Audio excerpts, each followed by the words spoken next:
अस्सलाम वालेकुम। मैं आपका दोस्त सैयद मंजर गिलानी तुसा देते पे मेरा यूट्यूब चैनल बादशाह टीवी। उम्मीद करना सारे दोस्त खैर खैरियत नाल हो सो।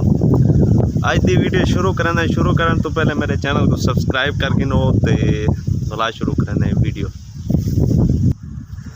आज काफ़ी मौसम चेंजिंग गई। मैं पहले तो मेरा मूड कहीं जो आज दी वीडियो मैं बनावा, लेकिन मौसम इतना प्यारा थी गए थे वाला हूँ ही थोड़ा जहाँ क्लियर मौसम था। मैं कि क्यों ना अज का एक विलाग थी हुई ते खूबसूरत या मौसम है। आज प्यारा मौसम थी गए तो नाल ही सर्दी बहु है ते अपना हवा ही बहु चलती पी है, तो वीडियो शोर काफ़ी आंदा पिया उसी तो साढ़े पैसों। आज की वीडियो बहुत ही मज़ेदार इंशाल्लाह कोशिश तो आती है सारी कि आल वीडियो कमाल खूबसूरत थी है, लेकिन को एक नवा काम मैं बिल्कुल ही चीज़ नवा आया ते और मेरे को कोशिश जितनी थी मैं उतनी खूबसूरत वीडियो बना गिंदा तो आहिस्ता तजर्बे दे नाल जरा ना आगू तो थी सुआंदे ते बाकी दोस्तों ना कमाल मोहब्बत इनके मेरे चैनल को सब्सक्राइब करना, वीडियो मेरी वॉच करना ते नाल ही नाल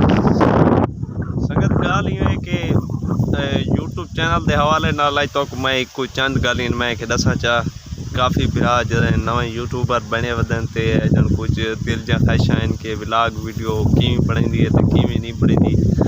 और वीडियो तो मुश्किल कहानी यार, वीडियो बनावन कोई इजीली कहानी कैमरे देखो आवन मतलब ये एक ब्रांड चीज़ है, ये अलग गाल है। तो दूजी गाल है कि जरा सिस्टम है अपना वीडियो ते असां मेहनत कर गिंदे हैं कोई मसला कहानी, लेकिन चैनल दी कोई क्रिएट एरिया और यूट्यूब की पॉलिसी कम्युनिटी गाइडलाइंस ये वगैरह सब कुछ इन्हें खसूसी जरा ना तवज्जो रहनी पौंदी है।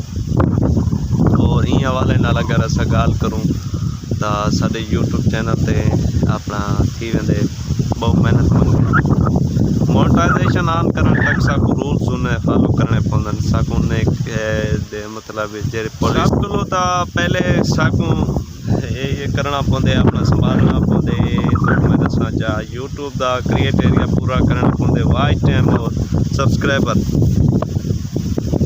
वो यार बिल्कुल यूट्यूब चैनल ते अप्लाई ना करें। आज मेरे नाल ही थोड़ा जो इशू बने तो मैं आदा कि तुहाडे नाल ही ना बने जिन्हें ते चैनल अबाउट ही डिठे करो व्यूज़ होवन 7000 किलो कम तो वो यूट्यूब चैनल वास्ते अप्लाई ना करें। वाला दूजा 15 किलो 20 चैनल ते वीडियो होवन ता वो अप्लाई कर सकते न तो रीयूज़ कॉन्टेंट मरेसन या चैनल रिमूव कर दिता रहंदे। तो इन चीज़ों का खास ख्याल रखो। तो जो कुछ गाल मैं दसनी है तो हूँ मैं अपने व्लॉग की तरफ वह पिया तो इंशाल्लाह अगर कोई गाल हो यूट्यूब चैनल के हवाले नाल शेयर करे सो कमेंट तो ज़रूर दसे सो। मार्केट देते पाया सो कि कितना खूबसूरत अज मौसम बनया खड़े ते नाल ही नाल जरा ना सिस्टम ये थी खड़े हवा बहुत ज़्यादा है पे ते उनकी वजह को दूजा आज बारिश के चांसेस हिन सही लगते हैं बहरहाल इतने कहाँ ही लगते साकू ज़्यादातर। तो मैं फुल जूम करके दिखावा 1 मिनट बस स्टैंड है असल ये जी मज़ा नहीं रहती पई ये दे पासों कितना एक प्यारा सीन है।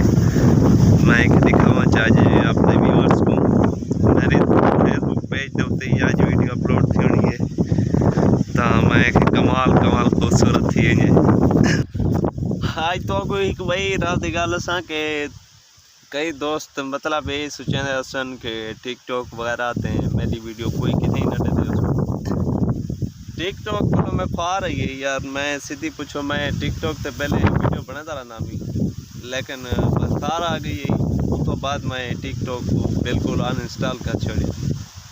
भला उनकी बाद जरा ना मैं टिकटॉक इंस्टॉल की है, लेकिन मेरे अपने ना दी उठा आई डी कहीं बिल्कुल मैं अपने ना दी आई डी कहीं बनी। मैं I D banana just sale account बना के उन्हें ते अच्छे फॉलोअर करके कंप्लीट करके ते उन्हें को सेल कर छोड़ना, क्योंकि जरा टिकटॉक ते मैं पैकेज इन्वेस्टमेंट करना तो उनका मैं डबल कमा किंदा ते बाकी खास मैं टिकटॉक वगैरह का शौक है। बस ये फेसबुक के नाल सारी दुनिया ही पहलो थी वाला बिल्कुल असा मैं हूँ घर वालिया वना वापसी के बाहरों जरा ना सीज भी है तो बारिश भी आवन लग गई है कमाल।